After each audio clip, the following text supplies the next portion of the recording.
Road to Maribor Part 4. Love, shrieked the merchant. That's a cartload of horseshite. Love? This was the man who slaughtered half of Ellender's army just because he could? Aye, I say love for good reason, reassured Galanthea. I say love because of something I discovered the second time I met Alzur. The second time he saved me, as it happens. 2 for 2, she chuckled. In an unfortunate twist of fate, I found myself somewhat cursed. Oh, yes, afflicted by a hex that ever so strangely converged on my skills as a balladeer. The halfling gasped. So that's why you hung up your fiddle? No, quite the contrary. The curse turned my middling melodies into enchanting chansons. Catch was, singing was all I could do, she grinned. I'd open my mouth to speak, only to have an unruly rush of rhythm and rhyme. Some of the travellers chortled with amusement, sure that Galanthea was merely spinning a merry tale. It was quite whimsical at first, a comical oddity, and the remuneration for my performances was nothing to scoff at either. Alas, coin aside, it quickly became quite the burden. Perpetual song, day in, day out. If I wished to utter but a measly word, nothing could stop me from spewing forth a stanza of verses to accompany in. Finally, I resolved myself to seek assistance, primarily due to a rather mortifying experience. You see, I was attending a funeral and made the poor choice to inquire as to where I could, a blush crept up her cheeks, relieve myself. To this day, I dare not return for fear of reliving the embarrassment. She shuddered from the thought. Months passed, with not a shred of luck finding aid. Then, destiny, being the sly mistress that she is, decided to intervene once more, and I soon find myself staying in the same countryside inn as a certain mage. I pleaded my case to Alzur, sure he would once again jump in to assist, but he refused. Told me he had far more important matters to attend to. Let some other poor wretch waste his time on curious cases of delusion. But I stuck around. You see, he wasn't yet aware of my unyielding persistence, so I enlightened him. With 3 whole days of song, every ballad, lullaby, poem, and solemn chant I could dream up. He tried his magic to silence me, of course, but it was futile.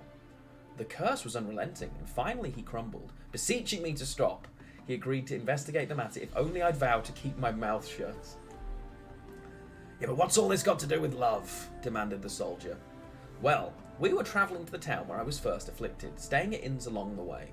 One night, Alzur was up late with the local lads, drinking and playing dice, and see, I was awful nosy back then, as young ones are, and I decided to rummage through his belongings. Found all sorts of strange and wonderful trinkets, but, being a lass, I was drawn to a particular item.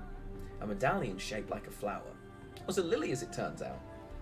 And I tried it on, just as Alzur strolled in. He immediately flew into a rage, shouting and scolding me ever so fierce. I was startled and so confused. It was just a simple bauble after all, and it wasn't as if I'd marred it, she smirked. The power of sentimentality, it seems, eluded me back then. But he soon calmed and even apologised for his outburst. He settled before the hearth, reeking of liquor, and gazed into the flames, his anger giving way to sadness. Then something quite surprising happened. He confided in me. Told me how he had assembled the medallion many years ago for someone very dear to him. He imbued it with magic even, to keep her safe. Liliana, he whispered. He talked ever so fondly about her, mumbling drunken homage to her memory, expressed his admiration for her ambition. From what I was able to stitch together, she was utterly enthralled with the idea of a safer world, one free from murderous monstrosities lurking behind every shadow. A grand vision, to be sure. And she worked towards this her entire life, which, sadly, proved rather brief. For a sorceress, at least. He didn't mention how she died. Just fell silent for a time and brooded in a drunken stupor, his eyes full of sorrow. Galanthea paused, reminiscing. Now, he never used the word love, but the way he spoke of her, the look upon his face when recalling her memory, it couldn't have been anything else. I suppose that makes sense, admitted the halfling. Hold on, did he take up her work after she died? He did, didn't he? Indeed, I believe so. An obligation to the departed can be dreadfully hard to sever. Aye, the dwarf leapt, turning the face to the merchant. And that's yet another reason he saves people from monsters. Does that satisfy your inquisition, me lord? Ah! The merchant shook off the blatant affront. Well, how the devil did he continue her work anyway? One man prancing around the continent, slaying beasties in the name of his delusional lost love, could hardly put a dent in their numbers now, could he? Oh man, goodness no! Galanthea answered with a devilish smile. Not one man at all.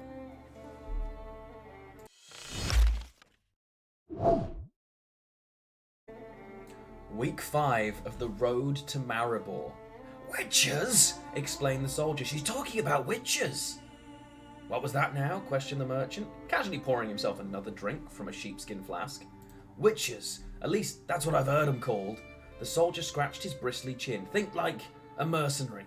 Only they're magically enhanced, ruddy, strong and fast, more so than any man. Been going round they have, loners on the road, so I hear, pledging to kill monsters for coins. That sounds like gibberish to me. Yeah, what the hell did you know? Well, you said mercenaries, correct? Well, I happen to know a fella who should be able to provide some insight on that. He gestured to the cloaked man sitting in the shadows. Mercenary himself, as it happens. Well, more of a back-alley cutthroat, really. Isn't that right, cutthroat? The cloaked man spat in response, spurring the merchant to guffaw. Not the most courteous of gentlemen, I'll admit, but a solid reputation for killing. Seen so firsthand, as it happens. Of course, I was on the lookout for a suitable chaperone, so pledged to toss a few coins his way should he see me to Maribor safely. Quite the bargain, weren't you? A pause lingered. But I digress, cutthroat. As an expert on the matter of sword-wielding hirelings, what do you think about these exceptional monster slayers?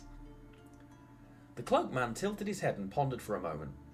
A man kills a beast, so what? Nothing exceptional about it? It's just bedtime stories. And there we have it, declared the merchant, a smarmy grin plastered across his face. Bedtime tales! Nay, nay, not true. These stories I've heard from reliable men from all over, and all they say the exact same thing. How could they all happen upon the same lie? You tell me that. Deception spreads fast, my friend. Oft times faster than the truth. The soldier shook his head. Nay, nay. Listen, I'm not saying these chums of yours haven't seen brave men put down a beast here and there. I won't deny anyone's fighting prowess. But magically modified soldiers is complete and utter balderdash. You have to admit. And even if the merchant sprang off his stump, seized a stone and flung it at a couple of rats skulking near the perimeter. The rodents hissed and chattered as they scurried away into the underbrush. Now, where was I? Ah yes, even if these witches, I've just already called them witches. The merchant flapped his arms. Yes, witches. Even if they do exist, and as your pal says, what need have we of them really? Are the monsters that much of a threat? I mean, sure, I'll admit, they kill off a few unfortunate sods here and there. It's only the senseless, really, isn't it? These ignorant fools that stray far from the beaten path and they get themselves eaten in some dank swamp in the middle of nowhere. Hush. That's feckin' preposterous, that is. A mockery, bawled the dwarf. It's quite apt, actually. You haven't got the coin to afford safe passage, then you bloody well stay put where it's safe. Too poor or frugal to invest in a good escort like myself, then perhaps you shouldn't go gallivanting around the countryside in the first place. Besides, the monsters probably do us all a favour when you think about it. Get rid of the dregs of society, if you will, and cull the herd. The soldier ground his teeth, suppressing his rage. And what makes you so special? Have you not been paying attention? Or perhaps you're hard of hearing? He nodded towards the cutthroat, who was now strolling around the edge of the camp. Like I said, I've an astute sense of self-preservation, and thus I'm amply prepared for anything. Well, you'd best prepare yourself for a good slap. You keep yapping away with that trap of yours, the dwarf snapped. Quiet! The cutthroat hushed. He was now standing deadly still, head tilted towards the darkness beyond the campfire's glow, fixated on something. Keep it down. It's too late at night for the ruckus. His hand was on the pommel of his sword as he stalked away from the camp. Excuse me, the merchant persisted. Where do you imagine you're going, cutthroat? Cutthroat, unabated, disappeared into the inky wilderness without another word. He's right, Galanthea said. It's rather late and my old bones need their rest. She climbed to her feet and made her way towards her tent. We have a long day on the morrow. Aye, mumbled the dwarf, draining the last of his mead. Aye, we've that indeed. Within the hour, the entire party had turned in and were sound asleep, even the designated lookout. while somewhere nearby, amid the shadows, two beady red eyes glinted in the pale moonlight.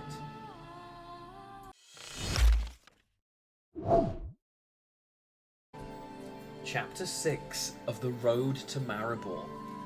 Guttural snores resounded through the campsite, along with the soft crackling of the faded flames. High above, the light of a full moon peeked through looming clouds, painting everything outside of the embers glow in an eerie monochrome. One of the tents rippled. The merchant stumbled out of the front flaps, dazed by drowsiness. He eyed the silhouette of a large tree at the perimeter and worked his way towards it, weaving between sleeping travellers snuggled up to the fire. Finding a secluded spot in the shadows, he unfastened his breeches and relieved himself. Squeak!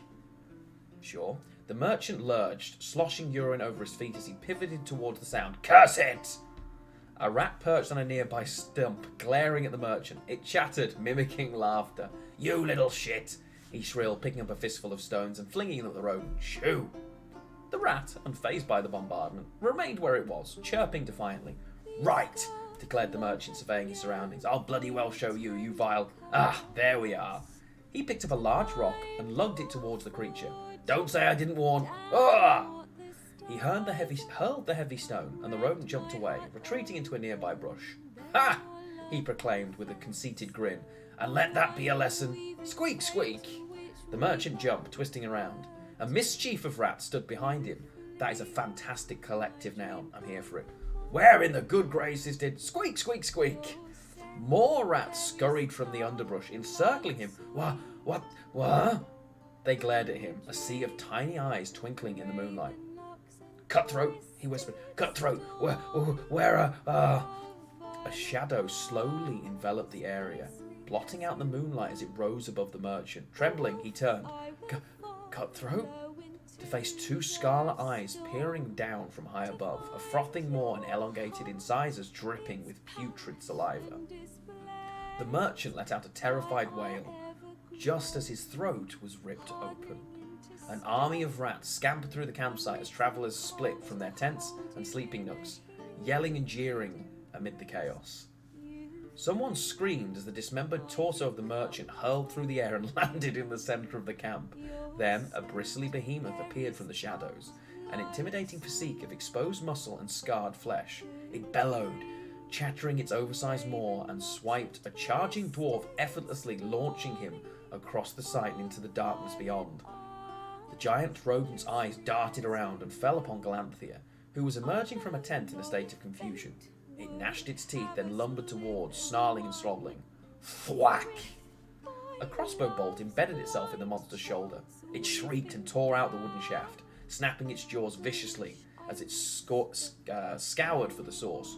Thud! Another bolt, this time into the thorax. Get back! Cutthroat dashed out of the thicket, dropped the crossbow and unsheathed his sword. The blade shimmered with a silvery luminescence as he twirled it around. The beast roared, then rushed at him.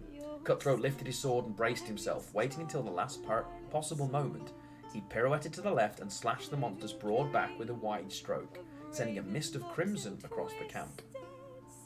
A mesmerizing flurry of slices, feins, and ripostes followed, accompanied by a blood splatter and piercing yowls as the cloaked man confidently commanded the flow of the fight, cutting with inconceivable speed and expert precision. Succumbing to the lacerations, the rodent abomination let out a whine, stumbled to its knees, and slanted forward, red seeping into the dirt around its mighty frame. The man angled his blade, ready to administer the final blow. One of the bystanders gasped as the monster's arm shot out, seizing its opponent by the throat. The beast snarled and climbed to its feet, lifting the man high above the ground. The wounds on its disfigured body had closed back up, severed flesh and slashed muscle knitting themselves back together. The sword slipped from the man's fingers and he reached up, clasping at the furry mitts, throttling him. Spectators stood frozen, gawping at Cutthroat's flailed into the beast's grasp. Then, in a moment that amazed all present, he extended his hand towards the rodent's gnarled face and made a peculiar gesture with his fingers.